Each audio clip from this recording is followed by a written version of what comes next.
Hello and welcome to this walkthrough of the CarCloud web application.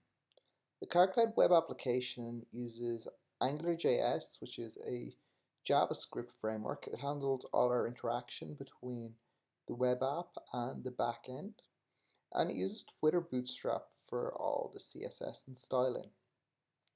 So this is the web application loaded up in Google Chrome. We can see the interface is pretty minimalistic. And you have your core functions, so your account where you can authenticate or register, or home, which will just bring you to this page.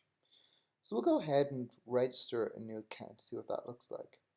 So we get a basic form field that asks us for a username, email address, telephone number, password, and password confirmation. I can go ahead and put in a username, so I'll type Ian. And I immediately get validation up saying that, oh, your username is not long enough, it must be at least 5 characters. So I'll go ahead and fulfill that. Next, I have to go ahead and type my email address. Again, instantly I get validation saying it must be at least 5 characters long, which is cool. So I'll go ahead and continue typing my email address. Okay, now here I'm getting more validation saying my email address must be valid, which at the moment it is not valid. Ian at Ian Duffy is not valid. There needs to be a finishing top level domain. So stick in IE, it accepts it as valid. It's all good. Next we come down to the phone number, and you can see it automatically puts in our country code. It defaults to Ireland, which is handy. If we press the down arrow, we get a selection of other country codes we can use, with the UK as second most likely. So we continue with Ireland, and we see that our phone number is not valid, which is true because it's just the area code for now. So we'll go ahead and put in my mobile number, which is fine. It's a valid number. You can see that it automatically formatted the number, and if I delete a character off the number, we'll display it's invalid. If I extend the number to be too long, we'll also say it's invalid. So just chop off those characters. It reformats again, puts nice spacing in. Cool. So come along, we'll do our password. Again, we get instant validation that the password must be 5 characters long. So go ahead and put in a password. My password is weak. That's okay. I'm just doing this for demo purposes. And before I go ahead and confirm this, one thing you'll see here is the register button is actually disabled until we actually fill out all required fields. So let's go ahead and put in the password again. We can hit register. The registration request is successful. We get this reply back saying registration's saved. You can now log in, which is awesome. If we look down here at the Chrome DevTools, we can see some of the responses that go on between the web application and the backend server. So first of all, we see this options request. Now this is a little bit weird. What's that about? So what is happening here is the web application is hosted on localhost port 9000, and the backend is hosted on localhost 8080. So these are two separate origins, and for security reasons, you cannot communicate to two separate origins. So they must do this thing called cross-origin resource sharing. And that's what this options request is. By sending this options request to app REST account, we get back a response of all request methods that are allowed. So in this case, we see that post is allowed. Next, we go ahead and we do a post request, and we do this with the payload of our account details. And in the response, we get back the user account object that is created. You'll notice in the response the password is nulled out, which is awesome because we don't want that leaking. So let's go ahead and authenticate. So it was Ian Duffy, and the password was also Ian Duffy. We go ahead, we authenticate, we're logged in successfully. Cool. So we can come over to account now. We see we have more settings. We have settings, password, logout. So I can come over to settings and I can do things like add a first name, add a last name. I can go ahead and hit save. I get this nice green box back saying that it has been saved successfully. Again, if I look down at Chrome DevTools, I'll see there's been more requests made back to the API here. So the first one is a put request, and this put request contains with the new information, that is my first name and my last name. The response back to this is the new user object with the first name and last name present. And then finally we just do a get to make sure we're fully up to date. So let's go back to the account and go over to password. Again, we have much the same thing. Import the password, it must be 5 characters long. We get our strength indicator, and I'm going to input the wrong password this time for the confirmation. I hit save, and we get password and confirmation do not match. So the password is not saved. This is good. So now I can come over to devices, which is empty. That's no fun. So let's log in with another account. So I'll open Chrome in incognito mode, and I'll log in with one of the default accounts. So here we say we can log in with admin and admin, so that's what we're going to do. So if we come over to devices on the admin account, let's just make this bigger, we'll see that we have two devices here. One is admin device and one is my own card, Dacia Sendero. So we can go ahead and share this device. So for example, I'll share the admin device. And who do I want to share it with? I want to share it with Ian Duffy. So we type, my username comes up as part of autocomplete. We hit add. Ian Duffy is now considered an owner of that device. So if we come over to our Ian Duffy login, we refresh the page, we can see the admin device, which is pretty cool. Again, we have full ownership over this device, just like the admin user is, so we can share it, we can edit it, we can delete it, so on and so forth. So we'll go ahead and exit this, and we'll explore a bit more just using the admin account.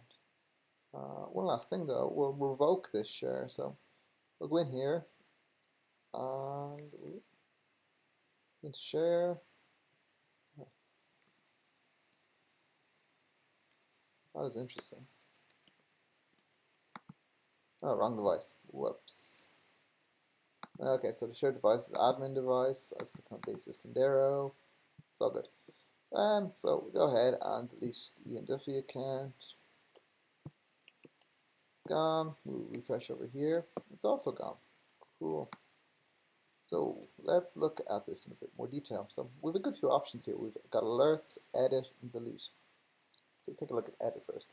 So edit allows us to change our description. Now, I designed the CarCloud web application in design for accessibility, so the tab key should get us around easily. So first of all, we see it focuses on this little exit button on first press.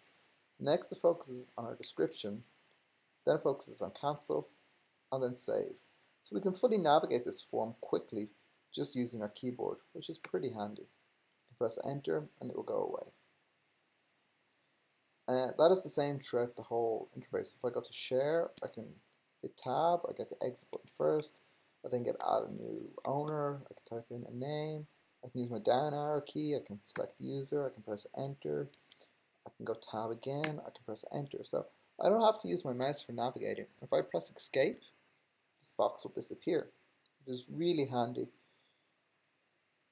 So let's take a look at one of these devices. So we'll go into the Dacia Sendero, which I hope has some data loaded, and we'll hit view. We see we're greeted with this Google map. There's no data present here, which is fine. We see our description up here and the device ID. So we see these two date pickers, from and to. So let's give this a very large range. So I'm bound to pick up something somewhere. So I'll go from December 1st, 2014 to today's date, which is Tuesday the 7th. I'll press get tracks. We see this nice loading bar here as the request is processed by the back end. This would normally be much quicker, but this is for demo purposes and it's not cached.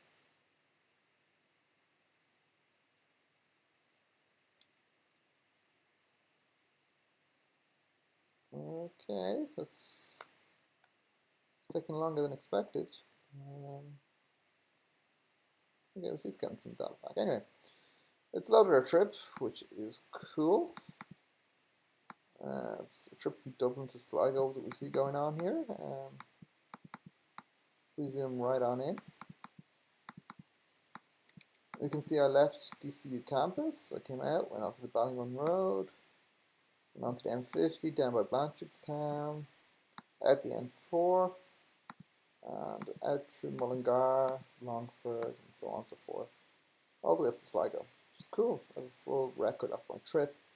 And if I click into any of these points, I see the exact coordinates of which it was recorded, the date which it was recorded, and on some values I'll have some metadata. Now this metadata refers directly back to the Munich I/O device. So in this case I have GPS direction and some value. This value here relates to the direction the car was pointing according to the GPS. Now you will need to go and read the Munich.io device information to fully understand the meaning of this value.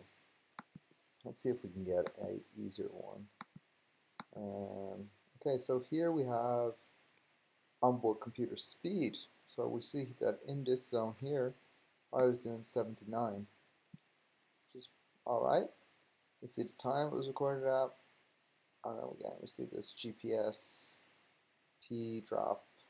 Again, you need to refer to the Munich.io documentation to find out what that's about. So that's a track that's been recorded. Again, we can filter this down even more if we just want to see specific points for specific dates. And the next feature we'll look at is the alerts. So I'm over to alerts, and we'll see there's no alerts created. So let's go ahead and create one. So let's say car does not do over 70 km. We have no specific times we want to trigger this between, so we'll just leave those two fields blank. And then we'll go ahead and add the field we want to do this alert on. So what we're checking for here is a integer. So we can select integer, and we want to say the car does not go over 70. So greater than or equal to. The field was, I can't remember, it was like MDI, OBD speed, something like that anyway. And the value was 70. So go ahead and add that. So what this rule here is saying is the description is car does not go over 70, and what that will do is it will check this MBI OBD speed for a value of 70, and if it is 70, then all the device owners will get a text message informing them of this. We can go ahead and save this. We can see our alert pops up here. We can go ahead and edit it, and we'll see the alert there ready for editing, or we can just delete it. So delete, it's gone. So they're the main core features, but there's still a little bit more to the web UI. So let's come over here to admin, and this interesting one is API documentation. So the CarCloud project wasn't just created to be a fancy web UI and mobile app. We want users to be able to make use of the data they collect by writing their own programs. So we expose full API documentation on how to use our API. This documentation is fully interactive. So here we see a count, and we see what the account object looks like, and we can try it out. So if we try it out, I'll get back the details for the account I'm logged in as, which is pretty cool. And again, we can do this for device as well. So I'll just do a GET request because it's the most simplest one to do. We'll see what a device will look like, and we can go try it out. So here we get a device back. We see all the links to related fields, and we see a version, description, and ID. So this documentation is very handy, and it quickly allows a developer to see all functionality of the API and get an idea of how to send requests. So for example, this post request a device. Let's say I want to know how I make a device. I can scroll down and look at this object. I can see everything that's required to make a device. Actually, that's not a very simple one. Let's look at the user maybe. Nope. What would be a simple one? Account should be a simple one actually. So yeah, we see the required body for an account is username, password, phone, first name, last name. So if we actually click this, we have to come over here. So let's create an account using this. So get rid of this information here. Still need a jobs JSON object. We don't need to worry about version. That's just for optimistic logins, new users.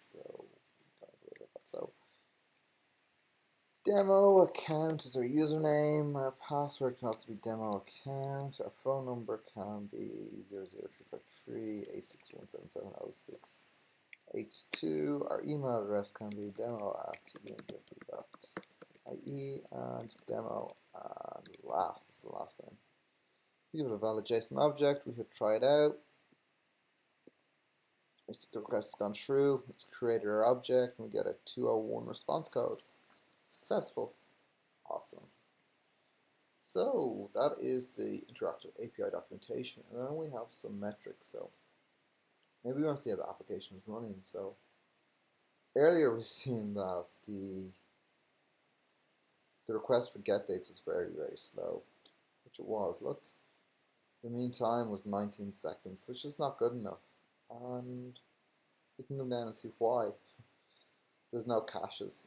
So for this demo, I'm running this in development mode, and in development mode we just disable caches for faster startup and shutdown. So it means when we do big queries like track information, it's going to take a little bit of time, but we have visibility over this, and we can see what API calls cause problems and where they may need to be investigated. So let's go ahead and log out, and we're brought back to the CarCloud home screen. So that concludes the end of this walkthrough. If you have any questions or comments, feel free to email me at ian@ianduffy.ie. Thank you.